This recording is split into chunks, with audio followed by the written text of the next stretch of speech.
Ok, bonjour à toutes et à tous. En ce samedi matin grisonnant de Tour et Taxi à Bruxelles, nous sommes ici ce matin pour discuter écologie, populisme, extrême droite. C'est un sujet qui est évidemment très très intéressant puisque si on regarde un peu de manière assez superficielle, il est vrai, les 10 dernières années des évolutions des mouvements politiques, on va dire, c'est vrai qu'on a vu quand même l'émergence d'une forme de populisme, qu'elle soit de droite, bien entendu, avec les Bolsonaro, les Trump et autres. Pensons à cette image de Trump quand il sort de l'hôpital il y a quelques semaines et qui monte sur le balcon de la Maison Blanche en saluant, et beaucoup y voient l'image de Mussolini faisant la même chose dans les années 30. Populisme de gauche aussi, on le voit bien en Belgique francophone, évidemment avec le PTB, on le voit en France sans doute avec le mouvement de Mélenchon, on le voit aussi en Espagne, on y reviendra avec un de nos orateurs d'aujourd'hui. Donc montée du populisme, montée de l'extrême droite, pas besoin de faire un dessin, l'AfD en Allemagne, l'Italie, Le Pen qui est présente au second tour, mais aussi, c'est vrai, peut-être de manière un peu plus modeste, montée de l'écologie politique, puisque, si je ne me trompe, il y a au moins 4 ou 5 gouvernements au niveau de l'Union européenne qui ont des membres écolos en leur sein. Ce n'est pas un raz-de-marée comme celui que Écolo a connu dans les communes belges, et encore faut-il nuancer qu'il était quand même relativement limité, mais c'est vrai qu'il y a une vraie montée de l'écologie. Et donc on est aujourd'hui pour discuter de 3 mouvements qui sont différents, mais qui se parlent quand même d'une manière ou d'une autre, qui se parlent dans le sens où il y a des résonances, et c'est un peu ces particularités, ces différences et ces résonances qu'on va évoquer aujourd'hui. Alors, je crois qu'il faut vraiment se fier à Utopia pour savoir quand il y aura une deuxième vague Covid, puisque pour la première vague, Utopia a dû annuler son débat une semaine avant le lockdown, et là, on aurait eu un plateau tout à fait équilibré, avec 2 dames en plus. Cette fois-ci, deuxième vague, au moment où Utopia organise son colloque, donc bravo pour ce sens de l'anticipation. Je félicite le président Duprier, présent ici d'ailleurs pour ça. Mais du coup, on va se retrouver uniquement entre hommes. C'est un peu dommage, c'est un peu la limite de ce débat, mais 2 hommes très intéressants. Le premier sera en direct de Stuttgart. Il s'appelle Reinhard Olschanski, il est philosophe, il travaille pour le cabinet du ministre-président de Bade-Württemberg et il a écrit pas mal sur l'écologie politique, sur le populisme, et il vient de sortir un bouquin sur le ressentiment. Ça fait sans doute écho à ce que Cynthia Fleury, la philosophe française bien connue, vient de sortir aussi, puisqu'elle travaille aussi sur ce sentiment de ressentiment, si je puis dire, et que tous les deux voient comme une tendance politique. On aura sans doute l'occasion d'y revenir lors des questions-réponses. À ma droite, ici, live in Bruxelles, devrait dire plutôt, c'est Florent Marcellesi. Florent Marcellesi, un nom italien et français, mais est président des Verts espagnols, donc un vrai Européen à lui tout seul. Il est, pour sa part, ingénieur, urbaniste et a fait de la coopération au développement. Il est député européen lors de la précédente législature, pour une demi-législature, si je ne me trompe, et il est donc depuis quelques mois, depuis mars, je pense, coprésident d'ECO, le mouvement des Verts espagnols. Donc c'est vraiment intéressant, évidemment, de pouvoir avoir un regard allemand avec ce qui se passe en Allemagne avec l'AfD et autres, et le regard de Florent avec l'Espagne, et évidemment Podemos, populisme de gauche. Et donc quand j'évoquais tout à l'heure les différences, les résonances et autres, on va essayer d'articuler le débat de la manière suivante. La première partie, je laisserai la parole à Reinhard Olschanski pour qu'il explique la définition du populisme, et plutôt du populisme vu de la droite, de l'extrême droite, si ça lui convient. La deuxième partie, la parole reviendra à Florent, qui lui parlera évidemment de l'expérience espagnole qu'il a vue de très très près, et de Podemos. Ça, ce sera un peu set the scene, comme on dit, mettre en perspective ce qu'est le populisme d'extrême droite, populisme de gauche. On parlera, j'imagine, de Chantal Mouffe et de Laclos et autres, les 2 penseurs de ce populisme de gauche. Et puis, dans la deuxième partie, on continuera avec Florent, qui nous parlera de est-ce que l'écologie politique doit être un populisme, tandis que Reinhard lui parlera des liens entre l'écologie politique et l'extrême droite, puisqu'on a vu, notamment en France, Marine Le Pen s'intéresser fortement à l'écologie, et que c'est vrai que dans la théorie écologique au sens large, il y a un côté Eigenvolk eerst, le peuple ici premier, le territoire d'ici premier, etc. Et on voit que du coup une série de penseurs ou d'acteurs politiques d'extrême droite essayent de s'approprier aussi les théories d'écologie politique. Et puis après, il y aura une question transversale pour les 2 orateurs, qui sera de dire, mais comment est-ce que l'écologie politique, notre écologie politique, pas celle d'extrême droite, comment est-ce que l'écologie politique peut affronter le populisme et peut affronter l'extrême droite. Et puis après, on essaiera d'alimenter le débat, puisque malheureusement, c'est un peu la limite de cette formule Covid, si je puis dire. Il ne vous sera pas possible de poser des questions, donc j'essaierai d'être l'interprète de vos pensées, de vos réflexions. Voilà, si techniquement on est au point, je regarde mon écran. Reinhard, est-ce que vous pouvez commencer à nous parler de la définition du populisme et le populisme plutôt vu sous l'angle extrême droite? À vous la parole, Reinhard. Yes, thank you for the invitation. I'm calling from Stuttgart, which is in the southwest of Germany. I'm working for the Prime Minister here in the federal state of Baden-Württemberg, which is a Green Prime Minister, the first Green Prime Minister in Germany. So we are rather strong as a Green Party and ecologist movement here in the southwest of Germany.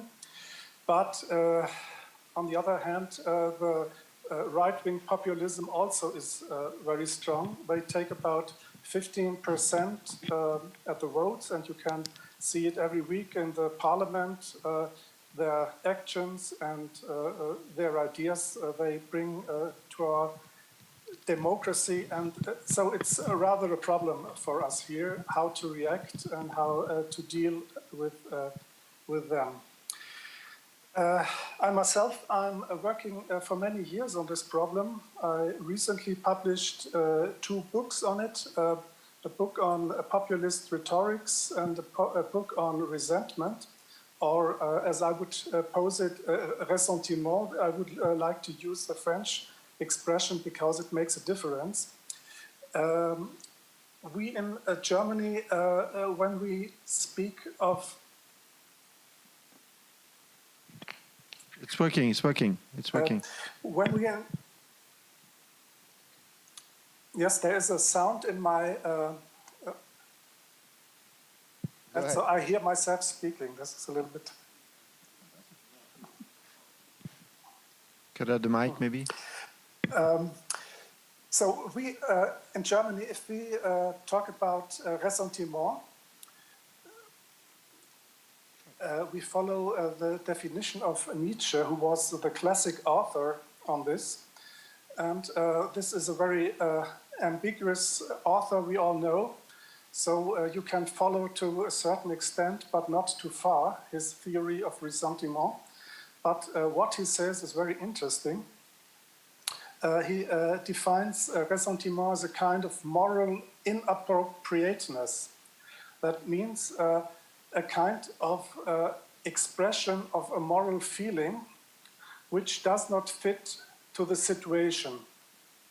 So it's rage that comes from somewhere out in a strange way to a situation, blames someone, makes an enemy in this situation, and no one knows why this is so. This is not appropriate. This is not a normal moral reaction to this situation. And this is where Nietzsche focuses on. And he asks where it does come from. And we see it's very similar to this, what we see in populist speech and populist behavior. Always there is one to blame. There's a person where the rage is upon, and we often don't know why this is so. If you follow a populist speak, just in nearly every sentence you find this kind of blame game, and you have to answer the question, what is going on here? Why this is the core definition of what populistic speak is. And Nietzsche gives us a hint. It could be a ressentiment, a kind of motivation that comes from somewhere else and not from the situation we are in.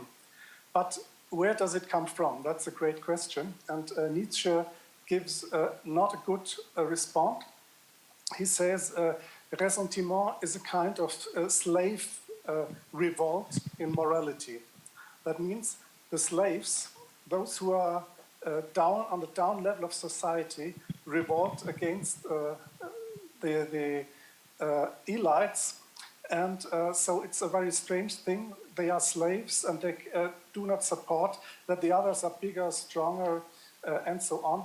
And this is the way the argument with Nietzsche goes. And where the argument, of course, is open to far right politics also.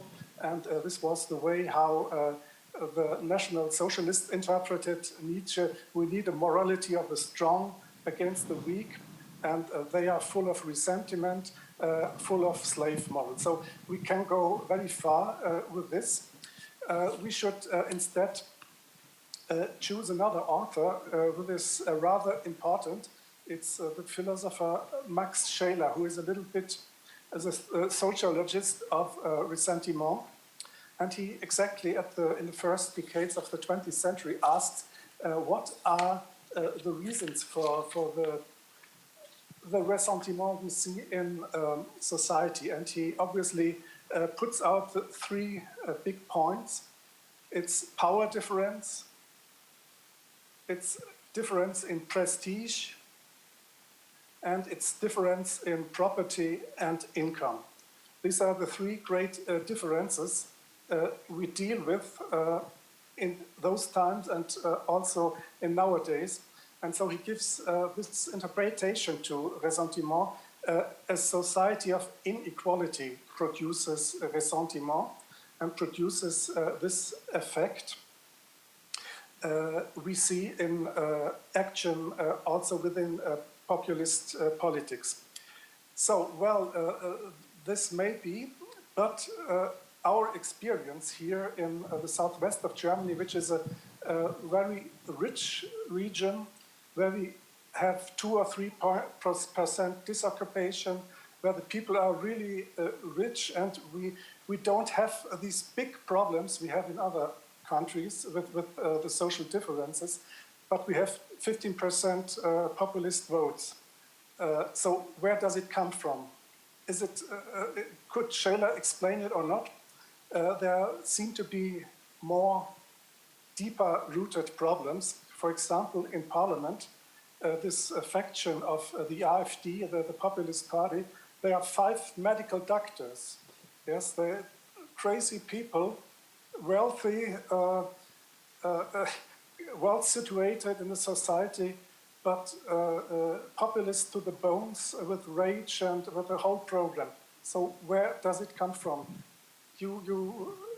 I think you need some different explanations, and you have to understand populism or populist rhetorics as a kind of vacuum cleaner that puts up all these emotions, all these regimental emotions in society, and gives them a form, puts them together and gives them a political expression by this blame game, by this construction of enemies. This is what they do, and this is, by the way, what was the concept of Carl Schmitt, the third philosopher in game here, a right-wing philosopher in Germany, and in his famous book, The Concept of the Political, he defines the political as enemy constructions. Politics starts with the definition of the public enemy. Yes, he had 1914 in eyes, the famous August before the German army went to Belgium and to France to fight there, and there was a kind of national unification in this moment, a kind of mythical unification, and this, for Carl Schmitt, is the starting point of politics, and in fact it's the starting point for many populists today. That is the situation of what they dream of. So to make it short, I think a brief definition of populism should be it's an explosive that consists out of 2 elements. That means widespread ressentimental feelings, and a party, an agent who defines the enemy. A kind of political speech who plays the vacuum cleaner, puts together all these ressentimental ideas that float in the society and unites them.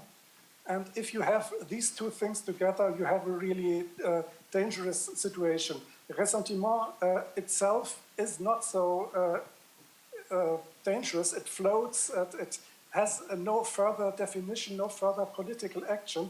But if it enters in the room of the political, it becomes dangerous as this kind of two-component explosive, as which I would like to define it. Dankeschön, Reinhard. Merci beaucoup, Reinhard, pour cette première introduction. Et intéressant, évidemment, les auteurs que vous avez mentionnés, notamment Carl Schmitt, qui est quand même un grand auteur autour de tout ce qui est populisme et de cette pensée, de ce type de pensée-là. Maintenant, Florent, peut-être quelques mots sur votre définition à vous du populisme, et puis le populisme de gauche, tel qu'il a été théorisé par Laclos et par Chantal Mouffe, et tel qu'il a été vécu par Podemos en Espagne depuis 2010. Indignados, c'est 2011, plus tard un peu plus loin, et dont on peut justement maintenant voir l'évolution, puisque Podemos est associé au gouvernement. Florent. Merci beaucoup Michel, merci beaucoup à Ethiopia et la Fondation Verte Européenne pour l'invitation. Alors je dois dire, pour commencer, juste peut-être un petit mot pour dire que j'ai été un peu interpellé, voire un peu gêné aussi sur le titre de cette conférence, de mettre sur le même plan le populisme ou les populismes et l'extrême droite. Parce qu'en fait, on parle vraiment de deux phénomènes distincts qui peuvent se retrouver. C'est comme deux bulles qui peuvent créer en elles-mêmes, se retrouver, avoir un point en commun ou des points en commun. Le populisme, surtout défini effectivement par Chantal Mouffe ou par Ernest Laclos, c'est surtout une stratégie en fait, une stratégie de construction d'un peuple, c'est une stratégie d'action politique. Alors que l'extrême droite, qui peut être populiste, évidemment, on le voit bien avec Trump et Bolsonaro, l'extrême droite c'est principalement une idéologie et des valeurs et des principes. Donc on voit qu'il y a ces deux choses très différentes. Il faut absolument les différencier dès le début, parce que si on ne les différencie pas, on peut difficilement répondre aux enjeux qui sont derrière, en fait, les populismes et l'extrême droite. Même si je dis qu'à la fin, ils peuvent se retrouver, mais ils ne se retrouvent pas toujours. Parce que, par exemple, on voit bien en Espagne, surtout, effectivement, on a une expérience de populisme qui n'est pas du tout un populisme d'extrême droite. Et on a aussi une extrême droite maintenant en Espagne, mais ce n'est pas du tout une expérience de populisme d'extrême droite, c'est une expérience populiste assumée en plus. Alors c'est très, très important parce qu'effectivement, on a aussi un populisme diffus, on en reviendra un peu là-dessus, mais là, c'est en Espagne une expérience qui se base sur un parti politique qui a fait le pari, le choix de se dire populiste d'une façon théorique. De façon théorique. Et donc effectivement, ça commence en 2011, mais le populisme ne commence pas en 2011. Ce qui commence en 2011 en Espagne, c'est que beaucoup d'Espagnols se retrouvent sur les places, c'est le fameux mouvement des indignés, los indignados, donc c'est des milliers de personnes qui se retrouvent sur les places, et c'est un mouvement qui est appuyé d'une façon transversale par la société espagnole. C'est-à-dire que 80% des Espagnols, de droite ou de gauche, appuient le mouvement des indignés qui sont sur les places et occupent les places espagnoles.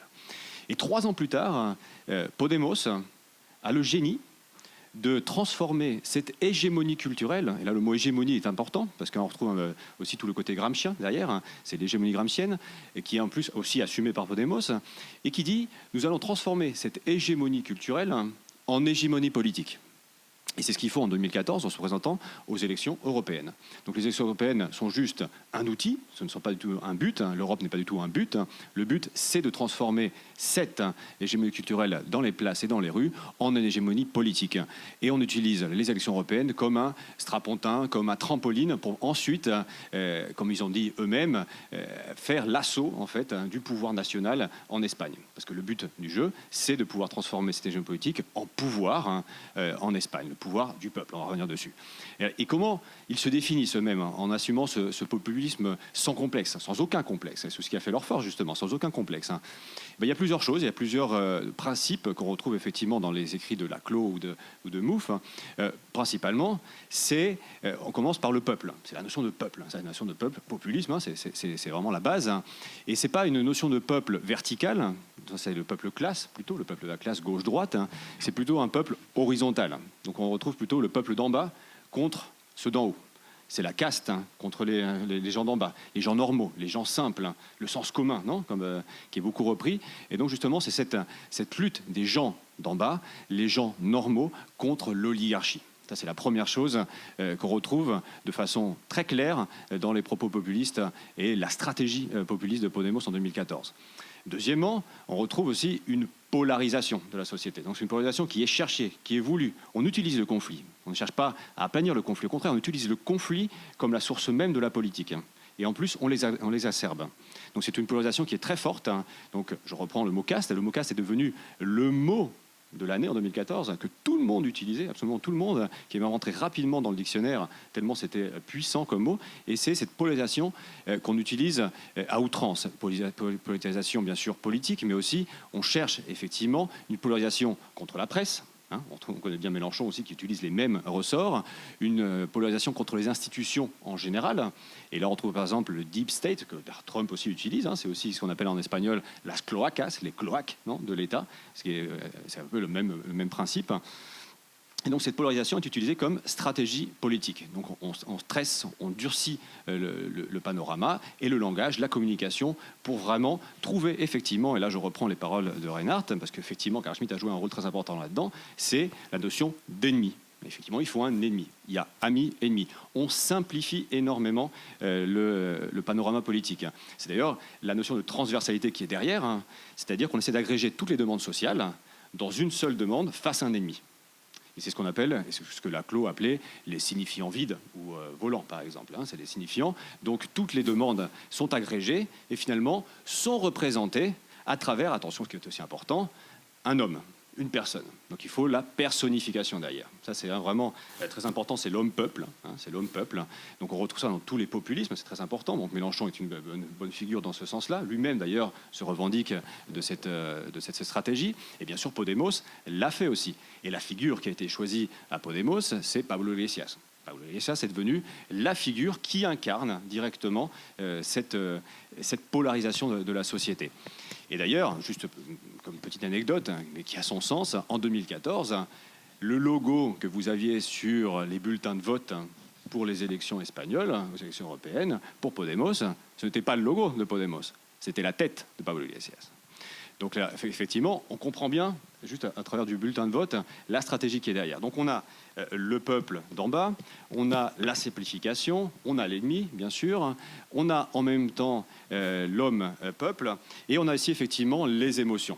Les émotions, c'est fondamental, effectivement, donc il y a le ressentiment, mais c'est le ressentiment, c'est la frustration, c'est la défiance, et effectivement, c'est un langage du refus, en fait. On refuse quelque chose. Moi, je peux vous le dire, parce qu'en plus, nous, on a fait aussi campagne parfois avec Podemos, et donc, on a très bien vu, et d'ailleurs, je reviendrai sur la deuxième question plus tard, sur cette question, là où les écolos, on aurait plutôt tendance à parler en positif des propositions qu'on a, en 2014, 2015 et 2016, la stratégie ou la communication de Podemos, c'était sur le refus, c'était sur le non, c'était sur on ne veut pas ça, on ne veut pas ça, mais qu'est-ce qu'on veut, on ne le sait pas, parce qu'effectivement, le contenu n'est pas important. Le contenu n'est pas important. C'est pour ça qu'il faut bien différencier le populisme de l'extrême droite. C'est une stratégie d'action politique qui était très puissante en Espagne. C'était un vrai tsunami d'ailleurs, un vrai tsunami, parce qu'un parti politique qui se crée en 2014, au début 2014, et qui 3 mois plus tard arrive à plus de 10% aux européennes, 1 an plus tard atteint 20% dans les sondages, c'est un phénomène politique. C'est un phénomène politique qu'il faut étudier d'ailleurs, parce que c'était exceptionnel dans le sens le plus fort du terme. Et donc, ça, c'est vraiment ce qui définit le populisme qu'on a vécu en Espagne. Alors effectivement, le contenu est venu en deuxième, mais c'est un contenu de gauche. C'est-à-dire c'est un contenu de gauche, clairement, Podemos. C'est la solidarité, bien sûr. C'est des valeurs de démocratie, bien sûr, directes, très importantes dans le populisme. On essaie de couper, justement, cette relation de la démocratie représentative et on met le référendum, par exemple, comme un des thèmes les plus importants. Mais ce n'est pas juste quelque chose que défend Podemos, par exemple. On retrouve aussi ce populisme, par exemple, dans l'indépendantisme catalan ou Brexit. C'est-à-dire, c'est une forme de populisme qu'on retrouve. Le mouvement populiste est international et transversal actuellement dans toute l'Europe. Donc ça, c'était le Podemos originel, on va dire. Le Podemos originel de 2014 et plus ou moins qui dure jusqu'en 2016-2017, on va dire 2017, plus ou moins. Alors effectivement, tu as raison, c'est intéressant parce que maintenant on est en 2020, donc on a pu voir toute l'évolution et on peut se demander, mais que s'est-il passé avec Podemos? Où en est Podemos actuellement? Alors, ce qui est intéressant, c'est qu'au sein de Podemos, il y a eu une scission, on va dire une scission personnelle, mais aussi une scission surtout stratégique, une scission politique. Et l'âme populiste, théoriquement parlant, l'âme populiste de Podemos est partie. C'était plutôt Iñigo Errejón, principalement. Et ce qui est resté à Podemos, c'est plutôt l'âme sociale communiste. C'est-à-dire qu'on retrouve là Pablo Iglesias. Et on les voyait bien, c'était toujours très intéressant quand vous aviez Pablo Iglesias et Íñigo, les deux ensemble, sur un plateau. Il y en a un qui levait le poing, hein, comme faisaient d'ailleurs avant les communistes toujours, et l'autre faisait lever la victoire. Donc on a vraiment, même dans les symboles, une vision différente de ce qu'est la politique et la stratégie d'action politique. Donc aujourd'hui, qu'est-ce qu'on a? On a un Podemos qui a remuté, qui a remué vers autre chose et qui a remis la question sociale au centre, qui a laissé la stratégie d'action politique et qui, on va dire, qui est revenu d'un peuple d'en bas, sans l'abandonner à 100%, bien sûr, parce qu'on ne change pas à 100%, mais qui est revenu plutôt au peuple classe. Et on retrouve effectivement ici l'alliance en fait avec la gauche post-communiste, hein, qui est Izquierda Unida en Espagne, et qu'on retrouve aussi au Parlement européen, par exemple, avec la GUE. Donc on retrouve cet espace.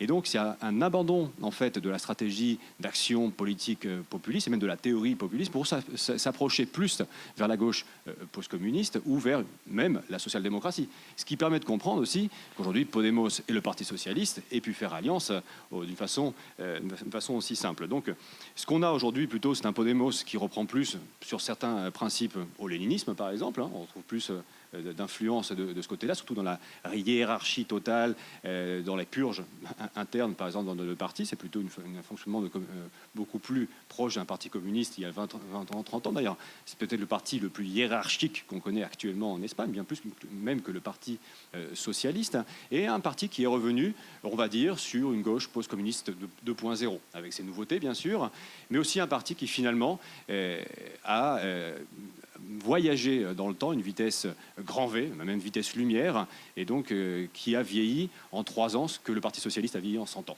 Hein. Donc c'est un peu la sensation qu'on a quand on est en Espagne.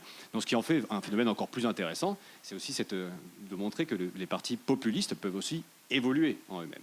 Alors après, dans la deuxième partie, je reviendrai sur l'évolution aussi de l'autre courant qui est parti de Podemos, parce que c'est assez voir comment évoluent les populismes. Mais je pense, juste pour conclure sur cette première intervention, c'est donc l'expérience espagnole est intéressante à ce niveau-là, c'est-à-dire de voir ce qu'est un populisme sans complexe et assumé, voir comment il a évolué pour arriver au pouvoir actuellement, mais voir aussi que le populisme, en fait, il est diffus maintenant. C'est-à-dire qu'on l'utilise surtout comme une insulte parce que c'est mal compris, en fait. Hein, si on lit Chantal Mouffe et Laclos, on voit que ce n'est pas une insulte, c'est une volonté d'action politique. Mais surtout, le populisme est diffus. Parce que si on reprend quelques indications que j'ai données sur qu'est-ce que le populisme, par exemple, on se rendra compte rapidement que beaucoup de mouvements politiques qui ne se disent pas populistes le sont, ou du moins s'approchent, ou du moins se sont appropriés certaines façons de faire du populisme. Et ça, on le retrouve même en France, et même en Belgique, vous trouverez facilement effectivement le culte au leader. Il ne faut pas être populiste pour le faire. Beaucoup d'autres partis ont commencé à le faire, ou la simplification même, vous le retrouvez dans beaucoup de partis. Donc ce populisme diffus, c'est aussi un des apports les plus grands qu'il y a eu du populisme, c'est que tout le monde, finalement, a pris quelque chose du populisme, en le voulant ou pas, de façon consciente ou non. Merci Florent, super intéressant. Peut-être demander à Reinhard une première réaction par rapport à ce qui vient d'être dit, et puis on reviendra vers Florent pour justement parler, est-ce que l'écologie doit être un mouvement populiste? Et effectivement, on est très impatient d'entendre l'évolution du numéro 2 de Podemos. Reinhard.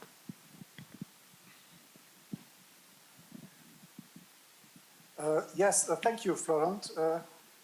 Very interesting your statement. And I think we have a lot to discuss because you mentioned it. You can define a left-wing and a right-wing populism. In Germany, the word is tied to the right-wing. And if you address left-wing populism, you have to say left-wing populism. If you say only populism, you mean the right. I think there's an important difference to make between popular and populist. Almost in Germany, we would make this. The ending ism always signifies something strange in Germany. Nationalism, populism, popular politics is a different thing as populist politics. So everybody in the democratic field should try to be popular, speak in a way that you can understand. But if you go in the direction of populism, is another question. I would make another difference, which I think is very, very important for our discussion. You said, you defined with Chantal Mouffe and Ernesto Laclau the core elements of populistic politics. And in your article I read in the Green European Journal, you also said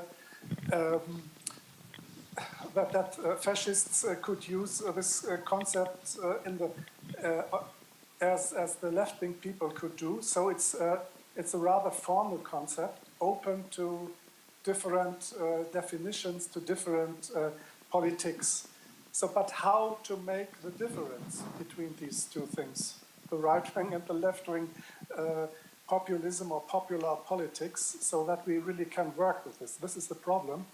By the way, I discussed it also with Chantal Mouffe 2 years ago, and I asked her whether the reference she and her man who died some years ago, Ernesto Laclau, made to Carl Schmitt, whether this is not a big problem for their theory. I just cited Carl Schmitt's definition of the public enemy, which is a rather formalistic definition. Everybody could be public enemy. You have just to define it as a politician and then start the fight.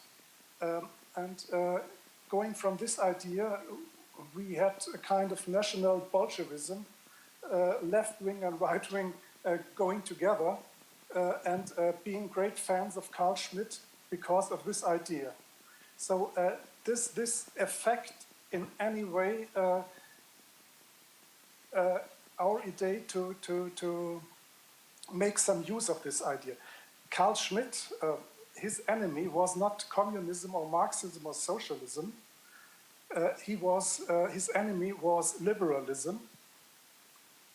Not liberalism in the sense of an economic system, but liberalism in the sense of a political system, the modern political system, the liberal democracy with its checks and balances, with its elections, with parliament, and the whole setting of the modern democracy. This was the enemy of Carl Schmitt.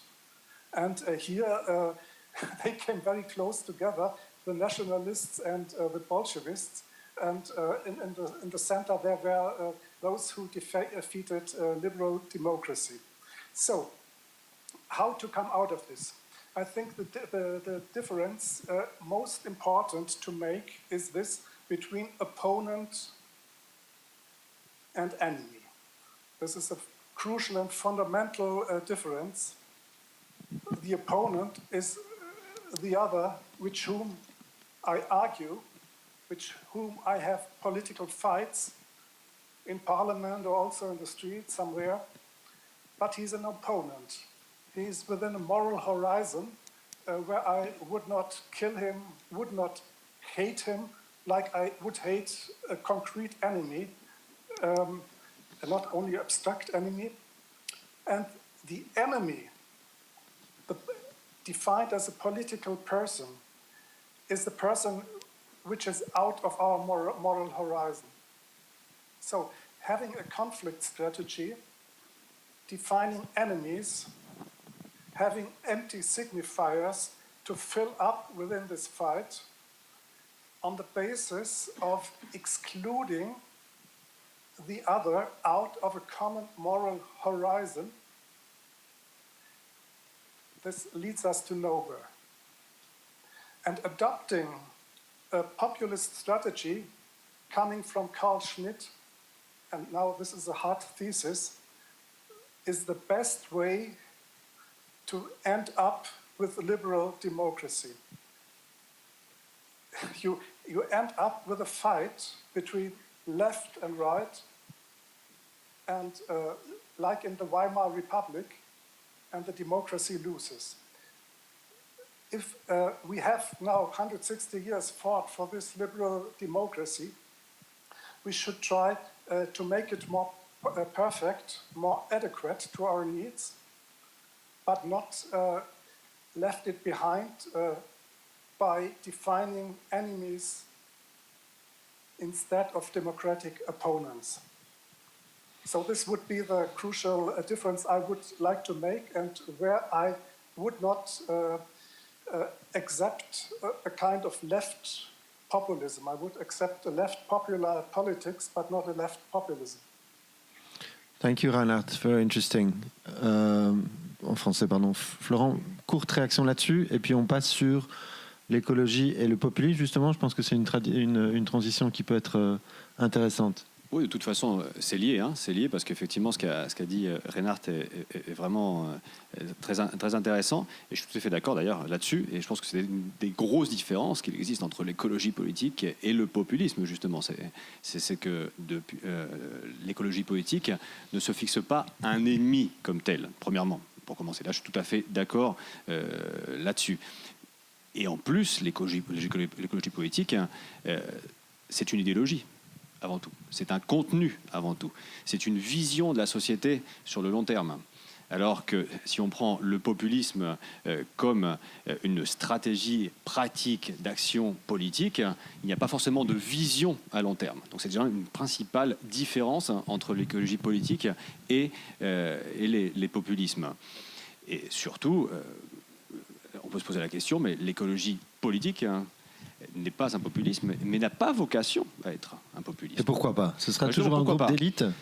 Alors, il y a plusieurs raisons à ça, et je vais rentrer dans les détails, il y a plusieurs raisons à ça, mais voyons voir déjà ce qui s'est passé pour la question écologique en Espagne avec la montée du populisme de Podemos. Donc, Podemos monte en 2014, et donc avec ces différentes stratégies qu'on a expliquées, dans des significants vides, des ennemis du peuple d'en bas contre l'oligarchie, contre la caste, en essayant justement de faire un mouvement transversal qui agrège toutes les demandes ponctuelles et sectorielles.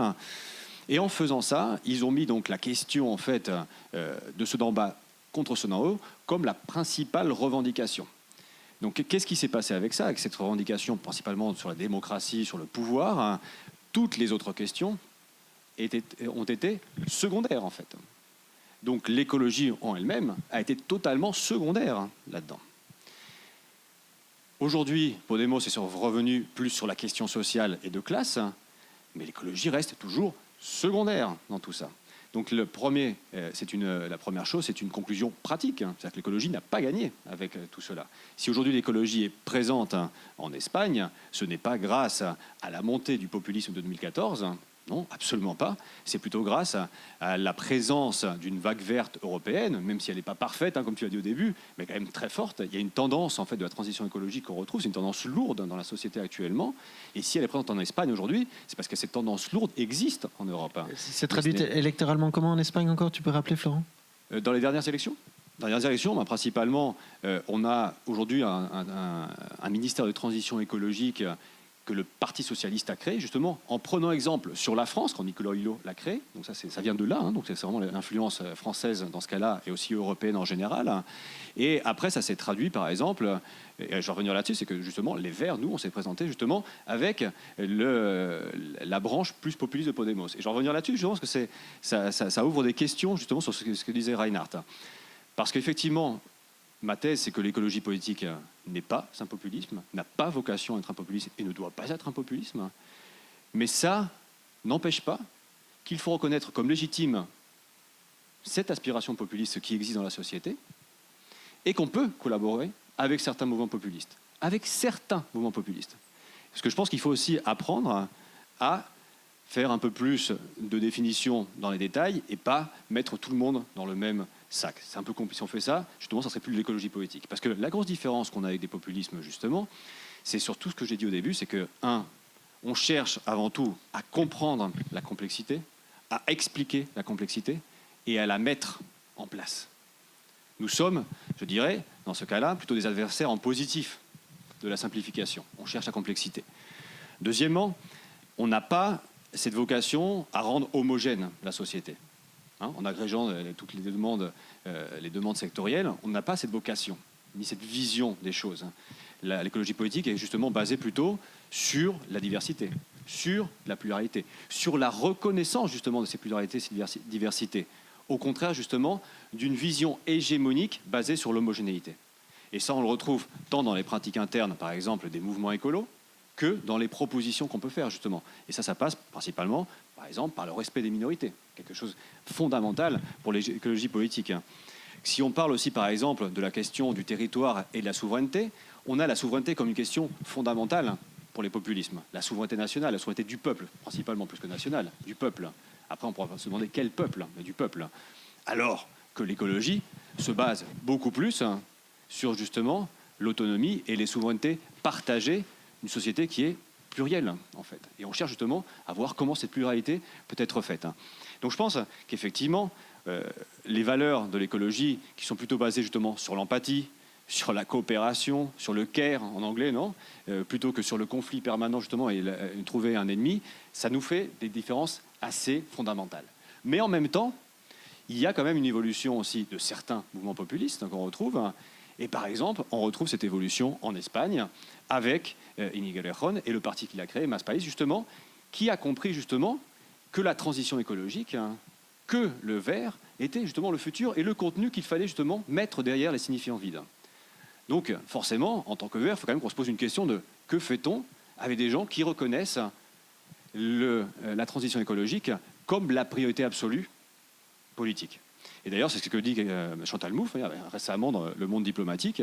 Elle écrivait qu'il fallait créer une volonté collective pour permettre la transition écologique et que c'était la principale priorité qu'il y avait actuellement. Donc effectivement, en tant que vert, on ne peut pas juste fermer les yeux. Donc un populisme vert, Chantal Mouffe, c'est ce qu'elle dit. C'est un populisme vert, effectivement. Alors on peut fermer les yeux et passer outre. Ou on peut se dire, effectivement, il y a quand même des gens qui commencent à penser aussi d'un autre point de vue politique, que la transition écologique est une priorité. Alors forcément, de ce point de vue-là, je pense qu'effectivement, il est possible et même souhaitable de collaborer avec des gens qui s'approchent de nos théories et de notre idéologie. Tout à fait. Et je pense aussi, et ça c'est pour finir, peut-être après avoir un débat aussi avec Reinhard là-dessus, qu'il y a des choses à apprendre aussi du populisme. On ne va pas rester dans notre tour d'ivoire écologiste en pensant qu'on a tout raison, tout vu, tout juste.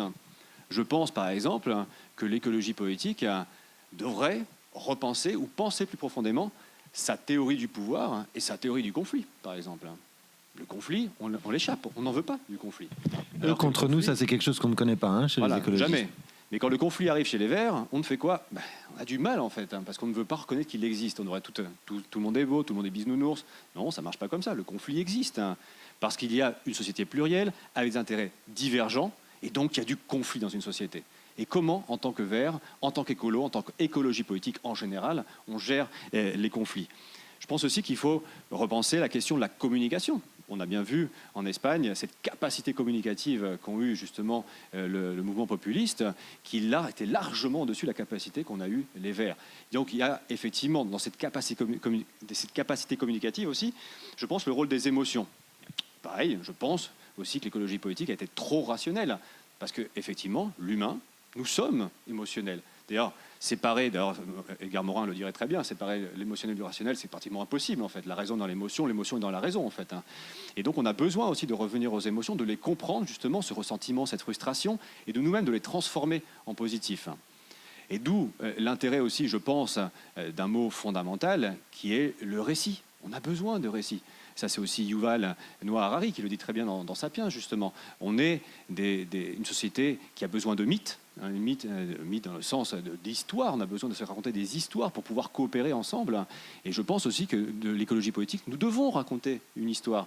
Nous devons expliquer. Pour ça aussi que j'ai beaucoup aimé hier l'interview que j'ai lue de Zakia Khattabi, la nouvelle ministre de l'Environnement en Belgique, qui parle justement de la politisation de la question climatique et d'en faire un récit. Car quand on est au gouvernement, on n'est pas là pour faire les experts. On n'est pas là non plus pour rappeler des chiffres froids.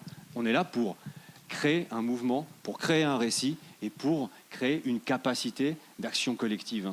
Et ça, je pense que c'est fondamental. Et pour ça, je suis content de l'avoir lu, parce que je pense que justement, c'est un apport qu'on a eu du populisme, de comprendre cette chose-là et de parler aussi aux émotions des gens.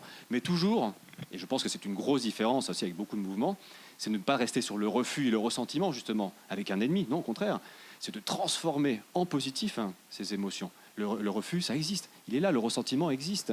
Il y a des gens qui sont exclus actuellement de ces sociétés, beaucoup plus qu'on ne le pense. Il faut savoir le transformer en positif. Donc je pense que les écolos, on a le contenu, mais il faut aussi remettre un peu de récit et un peu d'émotion. Et Gijón, c'est comme ça qu'il appelle le numéro 2 de Podemos, là, qui est sorti. Il a perdu son populisme, de facto. Je veux dire, enfin, cette stratégie populiste, à partir du moment où il met, je me fais un peu provocateur, à partir du moment où il met la transition au cœur de son programme, comment est-ce qu'il arrive encore à créer ces dynamiques populistes qu'il a pu créer avec Podemos? Il y a une volonté de construire le peuple. Il n'a pas fait un terrible score, en plus, aux élections, si je me trompe. On s'est présenté ensemble, donc dans ce cas-là, on s'est présenté ensemble et on a fait, surtout à Madrid, on a fait 2%, plus de 2% des voix. Ce qui permet d'avoir, on a 3 élus en tout, sur toute l'Espagne. Alors effectivement, c'est plus d'où le score qu'on imagine de Podemos, parce que c'est Podemos qui a gardé en fait l'électorat. Mais effectivement, il y a une mue très, très importante, parce que quand on rajoute du contenu, quand on rajoute effectivement de la pluralité, quand on rajoute d'autres visions, c'est un populisme qui commence effectivement à s'essouffler. Ce n'est plus le populisme qu'on commençait au début, mais c'est encore un populisme, je pense, de son côté, à développer. Et d'ailleurs, ils sont en train, il y a eu un livre très intéressant que vous pouvez lire, moi je vous recommande, c'est sur justement qui reprend cette pratique, justement, cette vision de la guerre de position de Gramsci, par exemple, qui reprend ce concept aussi d'hégémonie verte, c'est-à-dire comment on crée une hégémonie culturelle verte. Et donc ça, c'est vraiment la fusion entre la vision hégémonique gramscienne qui vient du populisme, dans ce cas-là, et la transition écologique. Donc il y a une mue qui est en train de se faire, qui n'est pas finie, et on verra jusqu'où elle ira. Et de l'autre côté aussi, je pense qu'il y a des apprentissages qu'on a fait, et donc il y a des points de rencontre. Il y a des points de rencontre, et je pense qu'il faut les explorer, mais ça dépend de chaque contexte, effectivement. Parce qu'effectivement, il le disait bien Reinhardt, le mot populisme même n'a pas du tout la même signification, ni même la même émotion, l'affect, que l'on soit dans un pays ou dans un autre. Effectivement, l'histoire joue énormément. Et en Espagne, le mot populisme ne veut pas dire la même chose, par exemple, qu'en Allemagne. Parce que quand on parle, par exemple, de l'extrême droite en Espagne, qui est très forte, 50 députés d'extrême droite maintenant au Parlement, ni plus ni moins. Populiste très populiste, effectivement, dans leur façon de faire, mais avec des valeurs très claires et des principes très clairs post-franquistes, quand même. Donc, ces gens-là, on les appelle l'extrême droite, principalement. C'est l'extrême droite. Donc, je comprends qu'effectivement, quand on parle, il faut se mettre d'accord sur les mots pour savoir exactement de qui on parle, justement, pour pouvoir donner les bonnes réponses. Et si j'en viens sur une question qui est, j'imagine, encore assez clivante en Espagne, c'est la question catalane. Donc je me rappelle qu'au moment, il y a 4-5 ans, au moment du référendum et autres, je me rappelle que les écolos avaient une position assez modérée finalement, enfin assez entre les deux, en disant plus d'autonomie, mais on reste au sein de l'Espagne. Alors que quelque part, aussi bien des mouvements de gauche catalans que de droite catalans étaient pour la sortie de la Catalogne de l'Espagne. Comment, il y a une lecture populiste aussi à faire de ça, et le positionnement écolo qui du coup respecte la pluralité, la complexité aussi. Tout à fait. Il faut lire le mouvement indépendantiste catalan dans le mouvement populiste. C'est évident. Quand le mouvement indépendantiste, qui pèse 50% plus ou moins actuellement, voire un peu moins, mais plus ou moins 50% de la société catalane, dit on n'écoute plus les lois espagnoles, et ce qu'on veut, c'est écouter uniquement le peuple et d'avoir la démocratie directe entre le peuple et nous, parce que nous-mêmes, nous sommes l'incarnation de ce peuple. Alors bien sûr, là, on fait fi de 50% du peuple, qui disparaît de facto. C'est un moment populiste, effectivement. Et c'est pour ça que la question du référendum était fondamentale pour l'indépendantisme catalan. Parce que c'est justement cette rencontre entre un homme, là c'était Puigdemont principalement, qui d'ailleurs habite ici, et le peuple, qui était le peuple indépendantiste.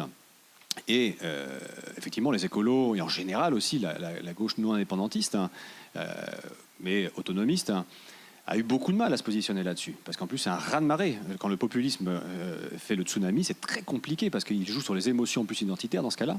Là, on parle même plus d'émotion, effectivement, du ressentiment, mais c'est plutôt l'émotion identitaire qui est très puissante.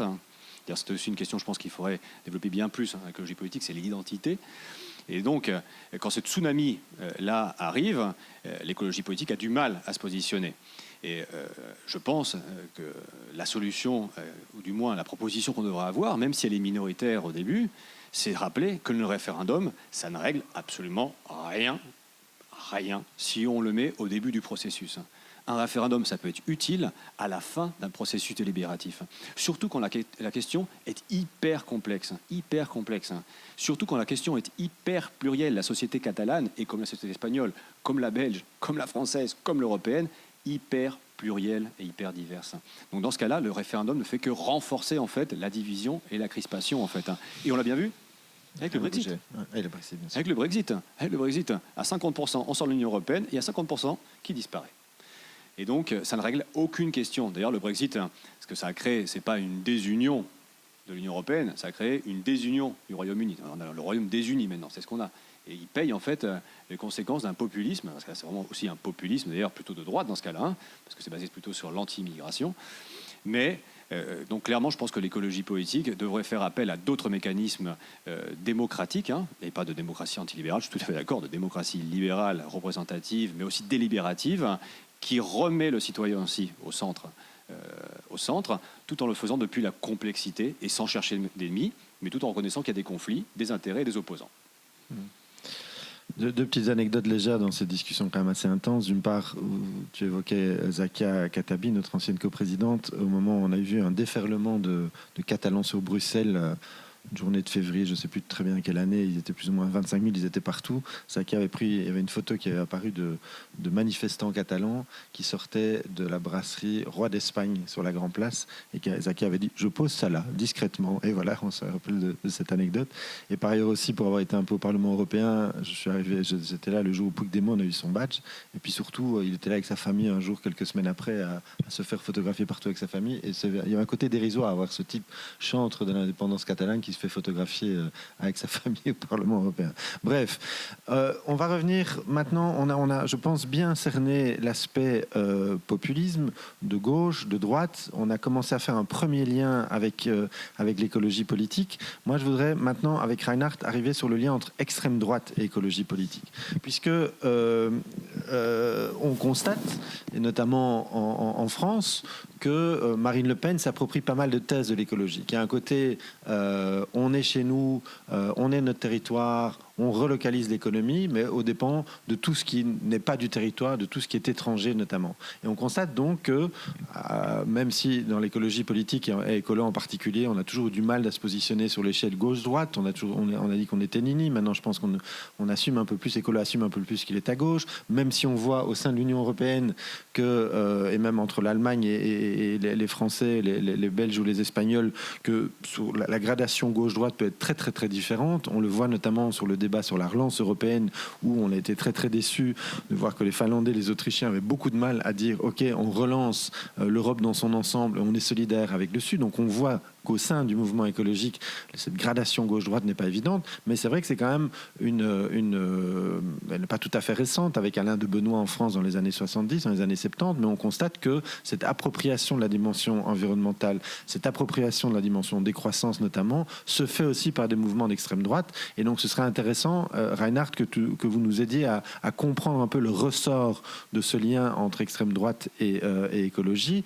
C'est vrai que la plupart du temps, quand on pense à Trump ou à Bolsonaro, peut-être moins Johnson, mais Trump ou Bolsonaro, par rapport au changement climatique, par exemple, ils sont climate denial complètement, mais néanmoins, au sein de ces mouvements d'extrême droite, on constate un lien qui se fait avec l'écologie. Peut-être, Reinhard, quelques mots là-dessus, et après, on continuera notre débat. Merci beaucoup. Yes, you mentioned these two lines. On the one hand, we have Trump, Bolsonaro, and so on. They have a kind of zombie industrialism right now. You see in the rainforest, you see with the Paris Treaty and so on. So out of any rationality, they act as industrialists, like old-time industrialism, and try to oppose everything which comes out of ecological movement. This is one line. And the other line is rediscovering the homeland, the heartland, the nations, the regions, where is the way for the Le Pen and others to enter in some way into ecologism. By the way, in Germany, Hermann Göring, this real fat man who was one of the biggest Nazi leaders, was also made the first law regarding the forests in Germany and having such ideas of proposing such ideas. And in the foundation phase of Green Party in the 1980s, we had people from the far right who came out of this thinking and who thought the old National Socialists were too modernistic, working too much with modern technologies. They wanted to go back to an old-time farmery something. So they were into the party, but only a very short time. And so the party became clearly a party middle-left in the German political system. So in nowadays, the Green Party in Germany is the party which has nothing together with the right-wing populism. There's a clear opposition. You see it in polls. These are the parties who are extremely not the left and right, or the Social Democrats and the right populists, but the Greens and the populists. These are the two clear blocks.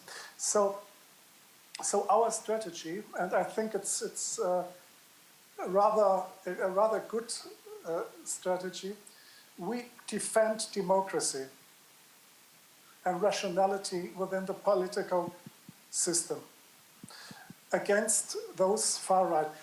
There is a big problem running into the trap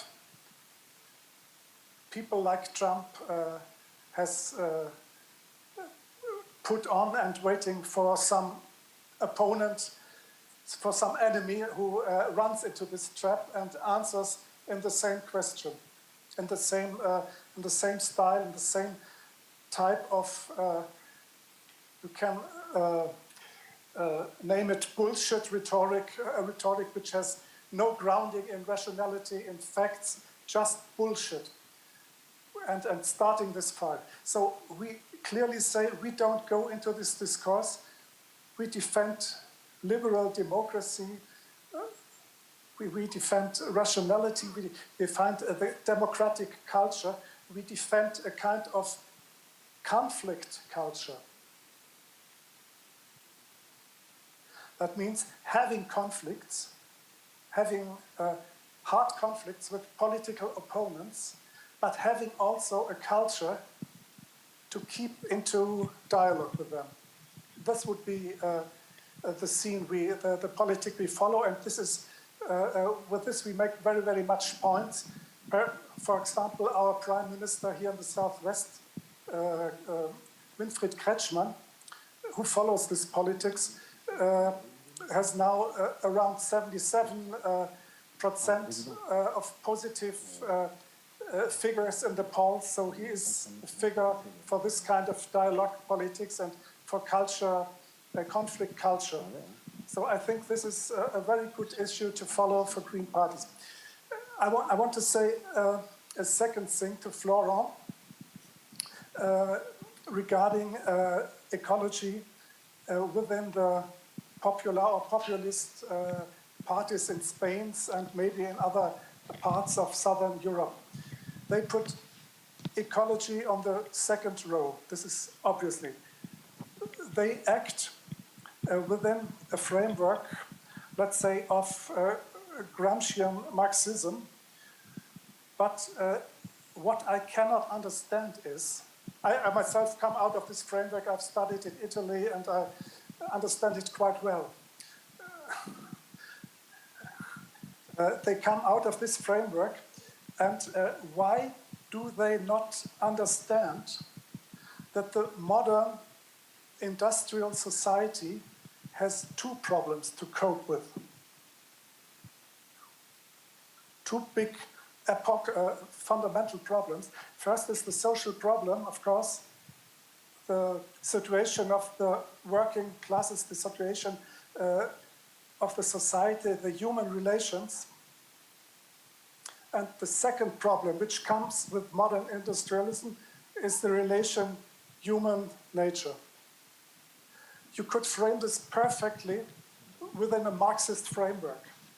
You just have to read Engels, The Situation of the Working Class in England, to have an idea where the ecological question lies within Marxism. There are other fundaments you could choose, but I don't know why they always hang to these old things, these old economical problems, which are big problems, and don't see the second side of industrialism, the relation between man and nature. This could be a great theme, it should be a great theme, and it's the theme we Green put on the table, and in fact, putting it on a very big scale. It is the fourth paradigm of the modernity. After liberalism, as an answer of liberalism, we have conservatism. Third, we have socialism.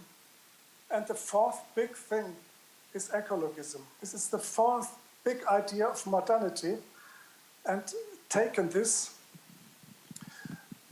we should be very patient and wait, act, having the idea that this is the big thing coming in the next 10, 20, 30 years. Syriza and Podemos, they have no idea about this. We have it, and we should stick on it and reformulate the problems of modernity, the social problems, the problem of a liberal society, also conservative problems. That means conserve nature. We have a very dense discussion here with the conservative regarding conserve nature, conserve the creation of God. So we talk with Christians, and we have very, very much success with this. So taking this big ecological paradigm is the number one for us, and reformulating the rest of modernity out of this perspective. This is the winning perspective for the next 10, 20, 30 years. I'm really convinced of this. Reinhard, merci. Je suis d'accord avec vous, mais néanmoins, justement, on voit l'émergence d'un mouvement relativement limité, hein, soyons clairs, peut-être plus en France, et peut-être que du coup, Florent, avec ses origines françaises, pourra y contribuer, de gens qui font justement une critique de la modernité proche de la nôtre, enfin proche de celle de l'écologie politique, mais en étant profondément conservateur. Et donc en disant, on est attaché à notre territoire, donc relocalisons l'économie, on est en train de détruire notre patrimoine, donc faisons de la décroissance, mais à côté de ça, on est contre la PMA, hein, donc la procréation assistée, et c'est le cas de José Bové par exemple, hein, qui sur une série de sujets est assez... pour être considéré par certains comme assez conservateur en disant pas de mariage, c'est pas le cas de José Bové sur le mariage homosexuel, mais tout ce mouvement-là dit tout ce qui est revenons à la nature entière et complète, c'est le capitalisme qui l'a détruit, c'est le libéralisme qui l'a détruit, c'est le globalisme qui l'a détruit, et donc on doit revenir à la protection entière de la nature, mais la nature dans son intégralité, à savoir ne pas permettre l'homosexualité parce qu'elle n'est pas naturelle, ne pas permettre la PMA parce qu'elle n'est pas naturelle, etc., etc., etc. Ce mouvement-là, on le voit émerger sans doute en France, peut-être dans d'autres pays, c'est moins clair pour moi. Les papiers que j'ai lus pour préparer ce débat concernaient surtout la France. Et donc, Florent, et puis je reviendrai sur Reinhard pour qu'il réagisse aussi là-dessus, évidemment, puisque... Enfin non, d'abord, je mentionnerai, et peut-être que Reinhard peut réagir, et puis Florent, pardon, le fameux Heimat de Alexander Van der Bellen. Alexander Van der Bellen, c'est le président de Oostenrijk, hein, de l'Autriche, et qui, alors que son Premier ministre maintenant est tendance droite très très forte, même si les Verts sont au pouvoir avec lui, et qu'il était avant les Verts, il était en lien, je pense, avec l'extrême droite au pouvoir. Alexander Van der Bellen a gagné les élections. C'était un phénomène à répétition, puisque je pense qu'il y en a eu 4 en tout, en jouant sur le Heimat. Heimat, ça veut dire home, ici, chez nous. Mais il a joué sur cette notion de Heimat dans un sens très intéressant, en disant mais l'histoire de l'Autriche, c'était un Heimat ouvert, accueillant. C'est pas un Heimat fermé, mais donc il a parvenu à détourner ce que l'extrême droite utilisait, le Heimat, le home, en faisant quelque chose d'ouvert. Peut-être une réaction là-dessus, Reinhard et puis Florent, sur l'aspect français et puis plus largement.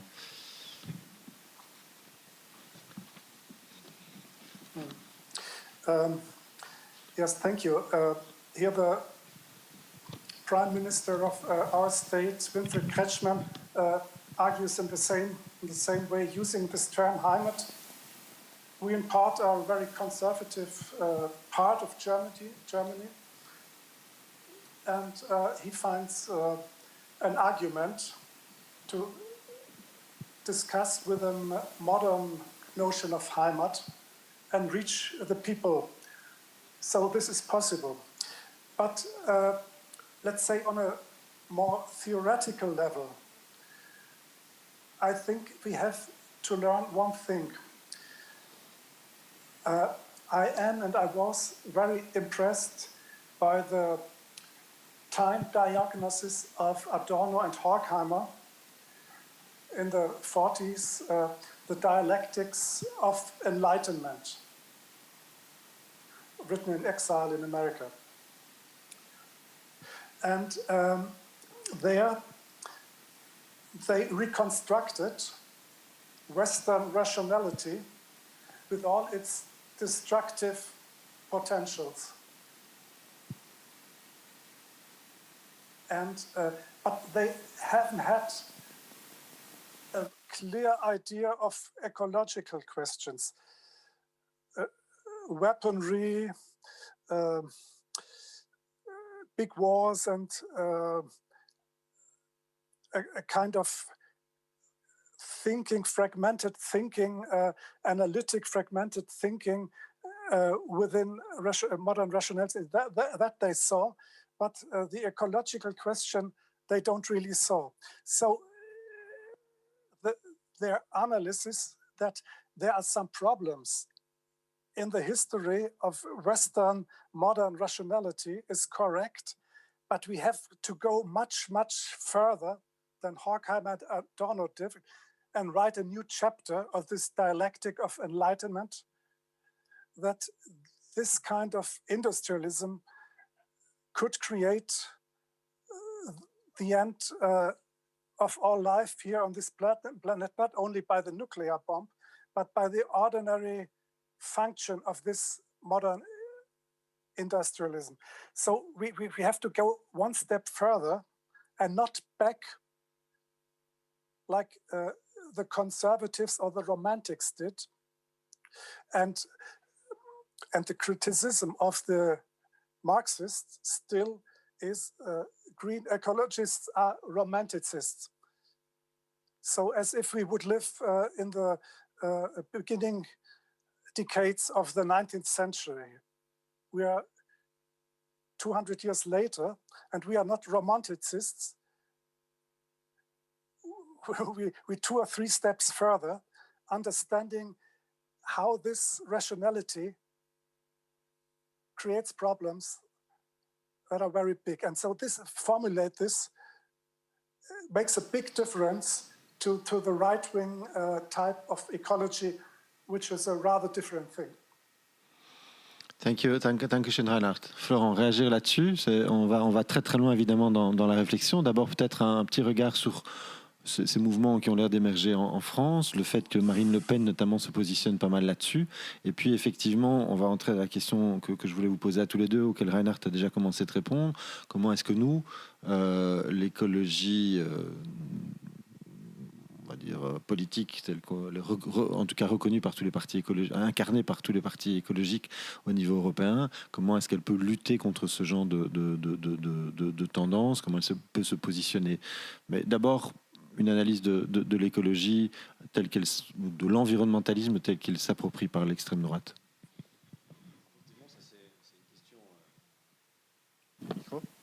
C'est une question complexe, hein, Et là, moi, je vais me centrer sur l'extrême droite. Encore une fois, je vais faire la différence entre populisme et extrême droite. Et là, je me centre sur l'extrême droite. On verra sur le populisme. Voilà. Donc sur l'extrême droite, il n'y a pas une réponse claire et évidente, parce qu'il n'y a pas une extrême droite dans le monde entier, en fait. Ça n'existe pas. Il n'y a pas une idéologie d'extrême droite. Ce qu'on a, c'est des extrêmes droites, encore une fois. Et on voit que l'appropriation de l'écologie, ou le rejet de l'écologie d'ailleurs, les deux choses à la fois, sont vraies pour l'extrême droite, selon le pays dans lequel on est, en fait. Donc, on connaît la tendance de Trump et de Bolsonaro, par exemple, qui est un rejet total, en fait, de la question écologique. Même l'écologie est l'ennemi. Alors ça, on le retrouve, par exemple, en Espagne. Vox, c'est dans la suite de Trump et de Bolsonaro. C'est aussi un rejet des questions climatiques, par exemple, c'est du climato-sceptisme assez dur. Ou on le retrouve aussi en Pologne, par exemple. C'est pas du trumpisme exactement en Pologne, c'est plutôt du conservatisme catholique très dur.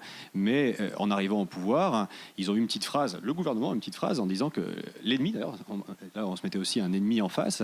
L'ennemi, c'était les végétariens et les cyclistes. C'était très clair, l'image était très claire. Mais après, on a d'autres mouvements d'extrême droite. Après, on a les mouvements d'extrême droite, par exemple, d'une façon assez évidente, qui disent le climat, on n'est ni pour ni contre, d'une façon très démagogue. On s'en fiche un peu, faites ce que vous voulez, mais ce n'est pas notre question centrale. Mais on ne va pas s'opposer non plus aux questions climatiques.